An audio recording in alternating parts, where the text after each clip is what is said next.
పెద్దల ఆశీస్సులతో పవిత్రమైన దృఢ సంకల్పంతో తెలంగాణ నేడు ప్రపంచానికి అభివృద్ధి నిశానా, సంక్షేమపు చిరునామా, పేదల సంతృప్తి, సంపదల ఎనలేని ఠికానా. తెలంగాణ ప్రజాపాలన ప్రభుత్వ అధినేత ప్రియతమ ముఖ్యమంత్రి గౌరవనీయులు రేవంత్ రెడ్డి గారి సందేశం.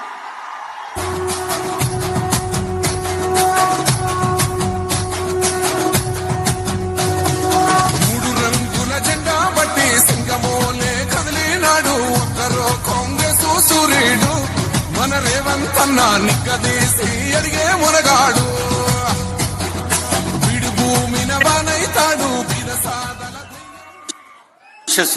Honourable minister for agriculture Tummala వారి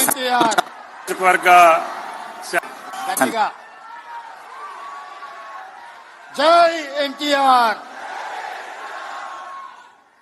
ధన్యవాదాలు మిత్రులారా. ఈనాడు మైత్రివనం చౌరస్తాలో ఆనరబుల్ మినిస్టర్ ఫర్ భారతదేశ అగ్రికల్చర్ తుమ్మల వారి సందేశం. గొప్ప నాయకుడు, తెలంగాణ జాతికి స్ఫూర్తి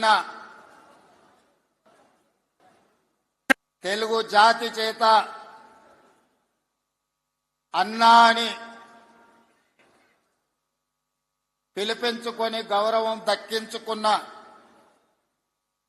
ఎన్టీఆర్ విగ్రహావిష్కరణ కార్యక్రమానికి సభాధ్యక్షత వహించిన జూబ్లీహిల్స్ శాసనసభ్యులు మిత్రులు నవీన్ యాదవ్ గారు ఈ కార్యక్రమాన్ని ఏర్పాటు చేసి నాతో పాటు ఈ కార్యక్రమంలో తెలంగాణ కాంగ్రెస్ పార్టీ అధ్యక్షులు మిత్రులు మహేష్ కుమార్ గౌడ్ గారిని, సహచర మంత్రివర్గ సభ్యులు తుమ్మల నాగేశ్వరరావు గారిని, హైదరాబాద్ ఇన్ఛార్జ్ మంత్రివర్యులు మిత్రులు పొన్నం ప్రభాకర్ గారిని, మరొక సహచర మంత్రివర్గ సభ్యులు అజరుద్దీన్ గారిని, అదేవిధంగా మేమందరం అభిమానించే నాయకులు మండవ వెంకటేశ్వరరావు గారిని, రాజ్యసభ సభ్యులు అనిల్ కుమార్ యాదవ్ గారిని, మరో రాజ్యసభ సభ్యులు వేం నరేందర్ రెడ్డి గారిని, షేర్లింగంపల్లి శాసనసభ్యులు అరకపూడి గాంధీ గారిని, అదేవిధంగా తెలుగు కాంగ్రెస్ పార్టీ నాయకులు బండి రమేష్ గారిని, అదేవిధంగా నల్గొండ పార్లమెంట్ సభ్యులు మిత్రులు కుందూరు రఘువీర్ గారిని, నాగార్జున సాగర్ శాసనసభ్యులు జయవీర్ గారిని, అదేవిధంగా మన అందరి అభిమాన నాయకుడు ఎన్టీ రామారావు గారి యొక్క కుటుంబ సభ్యులు మిత్రులు రామకృష్ణ గారిని, మోహనకృష్ణ గారిని, ఇతర కుటుంబ సభ్యులను, అదేవిధంగా మిత్రులు మోహన్ బాబు గారి పుత్రుడు మంచు మనోజ్ గారిని, అదేవిధంగా సినిమా దర్శకులను, ఇతర నాయకులను, బోయపాటి శ్రీనివాస్ గారిని, ఇతర నాయకులను, సినిమా కళాకారులను, అన్నగారి అభిమానులందరినీ ఆహ్వానించి ఇంత గొప్ప కార్యక్రమాన్ని ఏర్పాటు చేసిన నిర్వాహకులకు అందరికీ మనస్ఫూర్తిగా ధన్యవాదాలు, అభినందనలు తెలియజేస్తున్న మిత్రులారా, భారతదేశ చరిత్రను ఎవరు చదవాలన్నా, భారతదేశ చరిత్ర నుంచి ఎవరు స్ఫూర్తి పొందాలన్నా ముగ్గురు జాతి రత్నాల గురించి ఖచ్చితంగా మనం స్మరించుకోవాల్సిన అవసరం ఉన్నది. మొదటివాడు భారతదేశానికి రాజ్యాంగాన్ని అందించి దళితులకు, గిరిజనులకు, ఆదివాసీలకు ఈ దేశ ప్రధానమంత్రితో సమానంగా ఓటు హక్కును ఇవ్వడమే కాకుండా ఈ తాడిత పీడిత వర్గాల యొక్క అభ్యున్నతి కోసం ఈ రాజ్యాంగాన్ని రచించి, అదే కాదు ఆనాడు మహిళలకు ఓటు హక్కు లేదు. అమెరికా లాంటి దేశంలో మహిళలకు ఓటు హక్కు కావాలంటే కొన్ని దశాబ్దాలు కొట్లాడిన తర్వాత అమెరికాలో మహిళలకు ఓటు హక్కు వచ్చింది. కానీ డాక్టర్ బాబాసాహెబ్ అంబేద్కర్ పురుషులతో సమానంగా మహిళలకు ఓటు హక్కు ఇచ్చి రాజులకు చక్రవర్తులకు సమానంగా దళిత వాడల్లో ఉండే పేదలకు ఓటు హక్కు ఇచ్చి తమను ఎవరు పరిపాలించాలి, ఎవరు శాసనాలు చెయ్యాలి అనంటే పేదవాడే నిర్ణయించుకునే ఓటు హక్కునిచ్చిన డాక్టర్ బాబాసాహెబ్ అంబేద్కర్ ను మొదట మనము స్మరించుకోవాల్సిన అవసరం ఉన్నది, గుర్తించవలసిన బాధ్యత మన మీద ఉన్నది. ఇక రెండవ తరం శ్రీమతి ఇందిరాగాంధీ. ఇందిరాగాంధీ అంటే ఒక ఉక్కు మహిళ. ఈ మహిళా స్ఫూర్తి ప్రపంచ దేశాల ముందు ఈ దేశాన్ని తలెత్తుకొని నిలబెట్టే విధంగా ఒకనాడు రాచరికాలు, రాజభరణాలు, జమీందారులు, జాగీర్దారులు, భూస్వాముల చేతుల్లో లక్షలాది కోట్లాది ఎకరాల భూములు ఉన్నప్పుడు అధికారం వాళ్ళ చేతుల్లోనే ఆయుధమై పేదలను హింసిస్తున్నప్పుడు ఈ దేశ ప్రధానమంత్రిగా బాధ్యత చేపట్టిన శ్రీమతి ఇందిరాగాంధీ గారు రాజభరణాలను రద్దు చేయడమే కాదు, భూస్వాముల దగ్గర, జమీందారుల దగ్గర ఉన్న కోట్లాది ఎకరాల భూములను ఆనాడు ఈ ప్రాంతంలో నిరంకుశ నిజాం సర్కార్కు వ్యతిరేకంగా సాయుధ రైతాంగ పోరాటం చేసి భూమి కోసం, భుక్తి కోసం, విముక్తి కోసం యుద్ధమే చేసిన పేదల కోసం భూ సంస్కరణలు తీసుకొచ్చి భూమి రాజుల దగ్గర ఉన్న, భూస్వాముల దగ్గర ఉన్న ఆ భూములను ప్రభుత్వం గుంజుకొని అసైన్మెంట్ పట్టాల పేరు మీద లక్షలాది ఎకరాలను దళితులకు, గిరిజనులకు, ఆదివాసీలకు పంచిపెట్టి భూమి హక్కును ఈ పేదలకు అందించిన గొప్ప నాయకురాలు శ్రీమతి ఇందిరాగాంధీ గారు. ఈనాడు జరుగుతున్న పరిణామాలు చూస్తున్నాం, యుద్ధాలు చూస్తున్నాం, యుద్ధాలలో భారత ప్రధానమంత్రుల లొంగుబాటును చూస్తున్నాం. కానీ 1971లో ఇండియా పాకిస్తాన్ యుద్ధం జరిగినప్పుడు యుద్ధంలో పాకిస్తాన్ ను ఓడగొట్టి బంగ్లాదేశ్ ను విడగొట్టి అమెరికా ప్రెసిడెంట్ ను భారత్ రాజకీయాలలో మీరు కలగజేసుకోకండి, కలగజేసుకుంటే భారతదేశం ఊరుకోదు అని అమెరికన్ ప్రెసిడెంట్ ను హెచ్చరించిన భారత ప్రధానమంత్రి శ్రీమతి ఇందిరాగాంధీ గారు. ఈనాటికి ప్రపంచ దేశాలలో ఈ దేశం యొక్క గొప్పతనం, గౌరవం, నాయకత్వ లక్షణాలను చాటి చెప్పిన ఉక్కు మహిళ శ్రీమతి ఇందిరాగాంధీ గారు.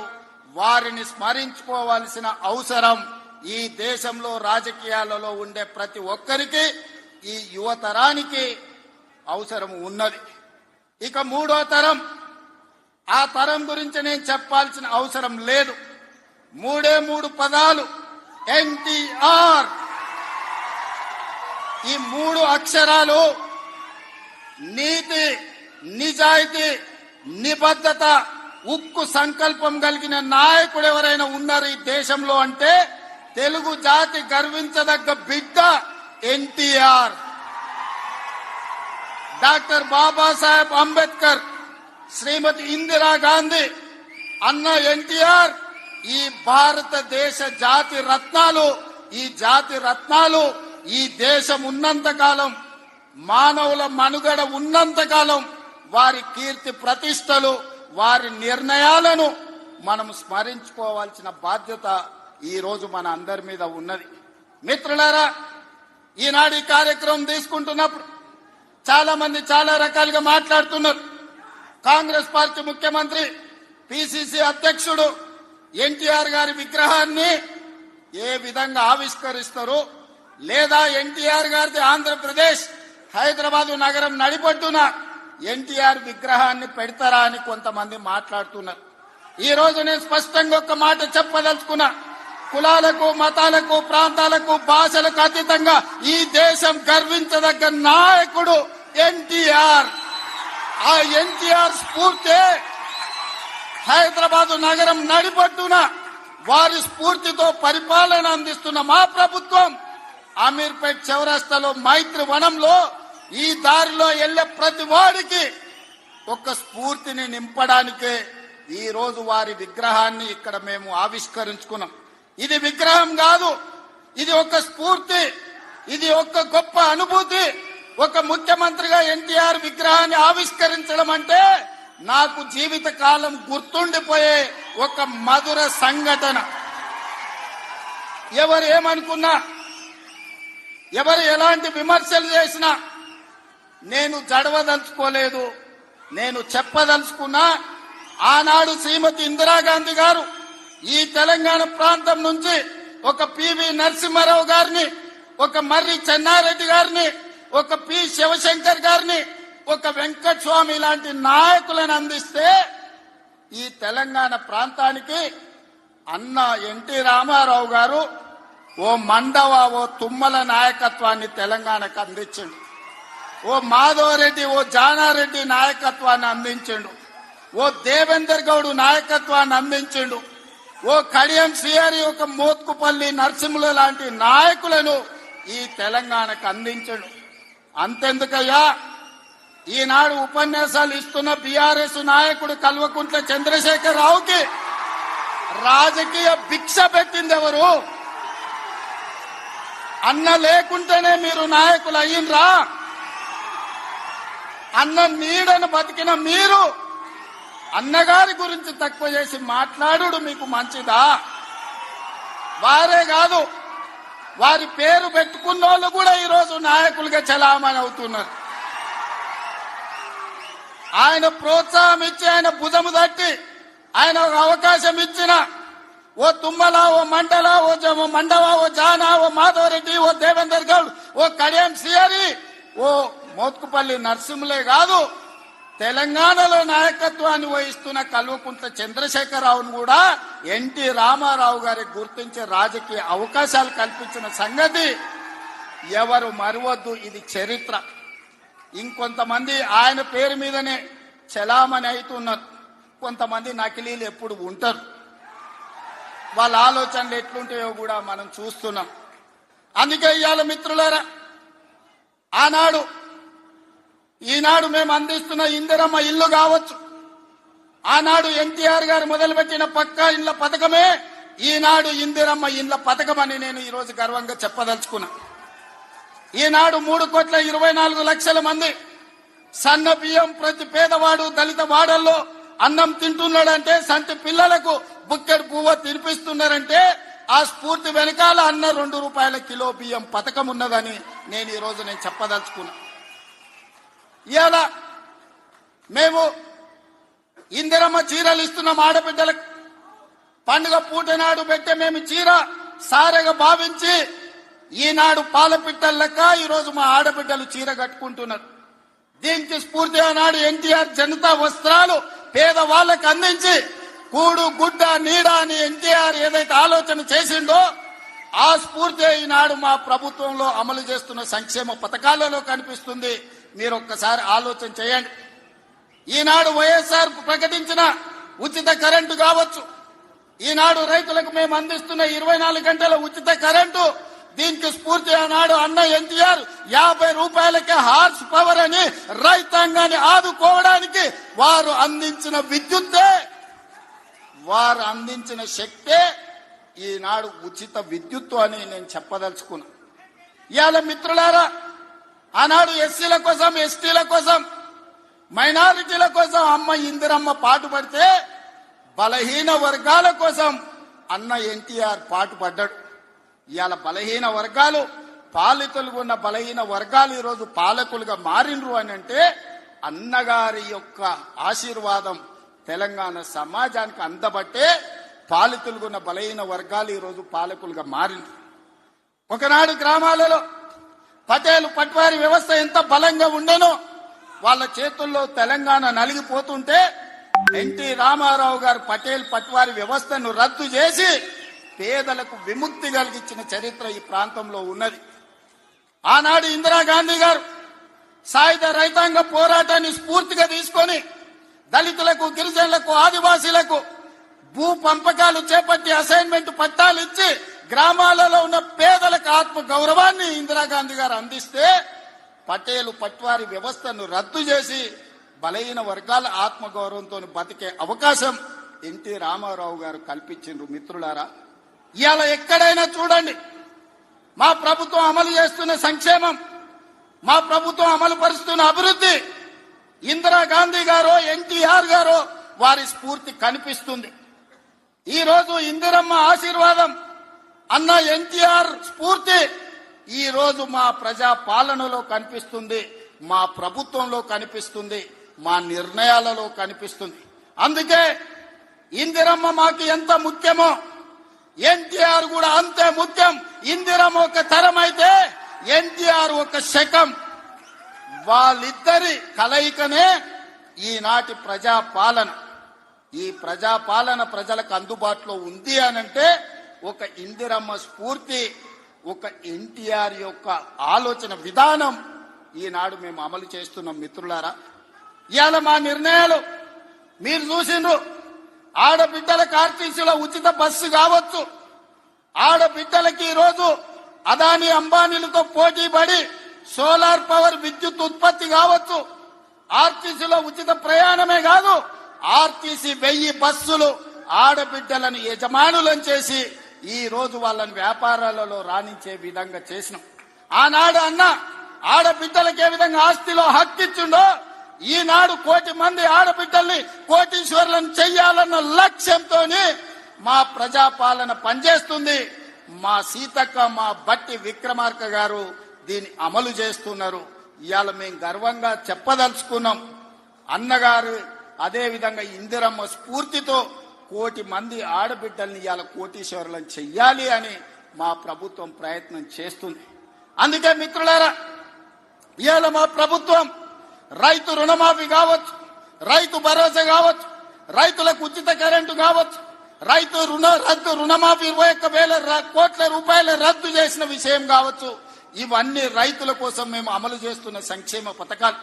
ఇవాళ రైతులు పండించిన సన్న వడ్లు 500 రూపాయల బోనస్ ఇచ్చి ఈనాడు మేము కొనుగోలు చేస్తున్నామంటే రైతును రాజును చెయ్యడమే లక్ష్యంగా, వ్యవసాయాన్ని పండుగ చేయడమే లక్ష్యంగా ఈ రోజు మేము పనిచేస్తున్నాం.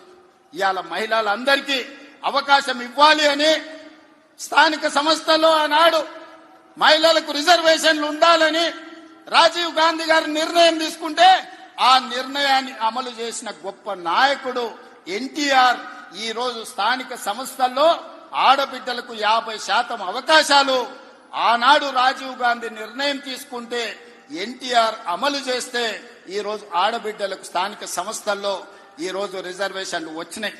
ఆ స్ఫూర్తితో ఈనాడు శాసనసభలో, లోక్సభలో మహిళలకు రిజర్వేషన్లు ఉండాలి, 33% ఇవ్వాలి అని ఈ వేదిక మీద ఉన్న మేమందరం కట్టుబడి ఉన్నాం. రాబోయే ఎన్నికలు 33% రిజర్వేషన్లు ఈ రోజు మహిళలకు ఇచ్చే విధంగా మేము ముందుకు వెళ్తామని నేను తెలియజేస్తున్నాను. మిత్రులారా, ఆనాడు యువకులు 25-26 ఏళ్ల యూనివర్సిటీలో చదువుకున్న పిల్లలకు, మారుమూల ప్రాంతాలలో ఉన్న పేదలకు ఏ విధంగా అయితే ఎన్టీఆర్ గారు టికెట్లు ఇచ్చి గెలిపించిండో ఈనాడు మా ప్రభుత్వంలో కూడా ఒక మందుల సామెల్, ఒక ఎడమ బొచ్చు లాంటి వాళ్ళు, అత్యంత నిరుపేదలు, ఇందిరమ్మ ఇండ్లలో ఉండే పేదలు రూపాయలు లేకపోయినా టికెట్లు ఇచ్చి ఇవాళ ఎమ్మెల్యేలను చేసినాం. ఒక యువమిత్రుడు, క్రీడాకారుడు బాలయ్య గారి బ్యాచ్మెట్ నిజాం కాలేజీలో క్రీడాకారుణ్ణి ఇవాళ మంత్రిని చేసిన మహమ్మద్ అజారుద్దీన్ గారిని, ఈ రోజు వాకిటి శ్రీహరి కావచ్చు, యువమిత్రుడు పొన్నం ప్రభాకర్ విద్యార్థి రాజకీయాల నుంచి వచ్చిన మిత్రుడు ఈ రోజు మంత్రివర్గంలో సహచరుడు. అంటే ఇవన్నీ కూడా యువత కోసం. ఈ రోజు రాష్ట్రంలో మొదటి సంవత్సరంలోనే 67,000 ప్రభుత్వ ఉద్యోగ నియామకాలు చేపట్టి ఈ రోజు యువకులకు ఉద్యోగ ఉపాధి అవకాశాలు కల్పించినాం. మహిళలకు 60,000 కోట్ల రూపాయల బ్యాంకు లింకేజ్ అప్పులు ఇప్పించినాం.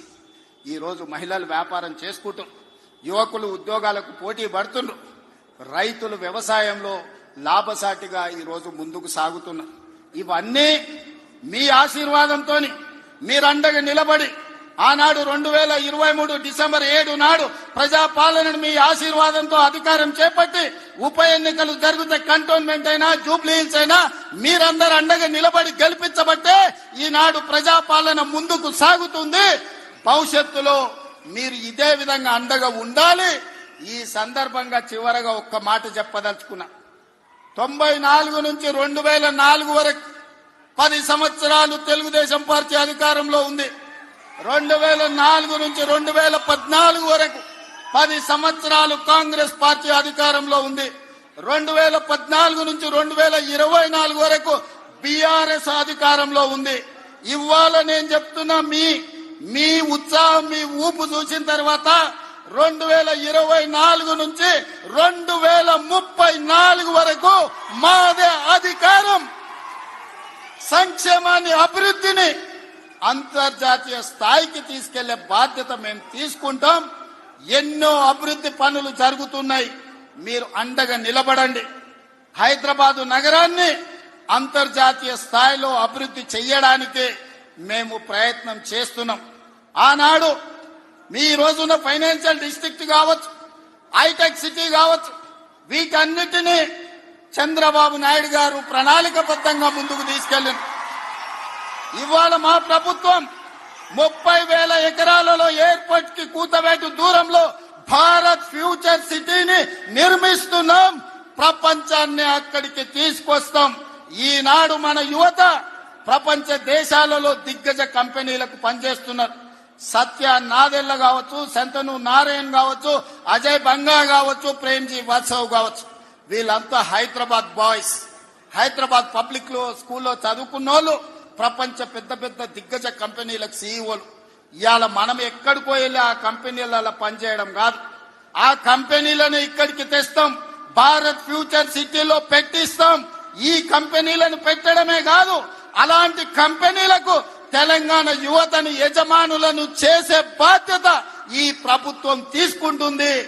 నూతన విధానంతో ప్రోత్సాహకాలు ఇస్తుంది. యువతకు ఉద్యోగ ఉపాధి అవకాశాలు కల్పిస్తుంది. మన నగర అభివృద్ధి కోసం మీరందరూ సహకరించాలి, మీరందరూ అండగా నిలబడాలి. ఇంత గొప్ప కార్యక్రమాన్ని ఏర్పాటు చేసి ఈ కార్యక్రమాన్ని ఒక స్ఫూర్తిని నింపే విధంగా, ఒక ఇందిరమ్మను, ఒక అన్న ఎన్టీఆర్ ను స్మరించుకునే వేదికగా మార్చినందుకు మీ అందరికీ మనస్ఫూర్తిగా ధన్యవాదాలు, కృతజ్ఞతలు తెలియజేస్తూ మీ అందరి దగ్గర సెలవు తీసుకుంటున్న మిత్రులారా.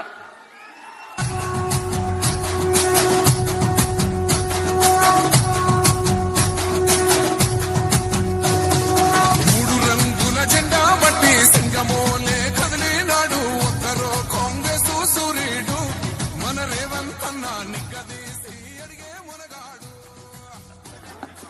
హలో. విగ్రహ శిల్పి కళారత్న డాక్టర్ రాజ్ కుమార్ వడియార్ గారికి ఆనరబుల్ సీఎం గారు జ్ఞాపకం అందజేస్తున్నారు. ఆనరబుల్ సీఎం గారికి స్థానిక ఎమ్మెల్యే గారు జ్ఞాపకం అందజేస్తారు. ఇప్పుడు ఇందాక ఆనరబుల్ సీఎం గారు అన్నట్టు తెలంగాణ అన్న 4 అక్షరాలకు, సంక్షేమం అన్న 3 అక్షరాలకు, ఎన్టీఆర్ అన్న 3 అక్షరాల ఆశీస్సులు ఏఆర్ఆర్ రేవంత్ రెడ్డి గారు ఎలా స్ఫూర్తి పొందుతున్నారో తెలియజేశారు. వారికి ధన్యవాదాలు. ఈ కార్యక్రమ విజయానికి సహకరించిన ఎందరో మహానుభావులందరికీ ధన్యవాదాలు.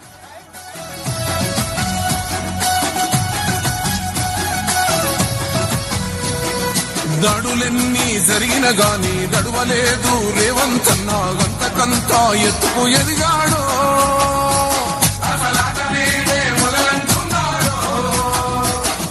మొక్కనాడు పోలేదు, మొక్కడయ్యి కొట్లాడాడు. అందుకే పెద్ద నాయకుడయ్యాడు.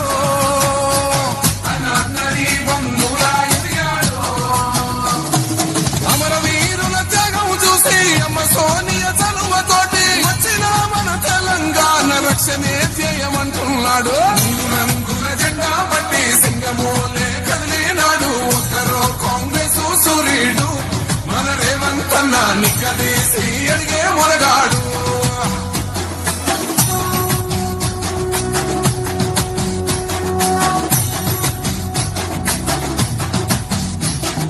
అహమంటూ లేనివాడు, అందరినీ కలిపేటోడు, ఆనాటి రోజులు తెస్తాడు.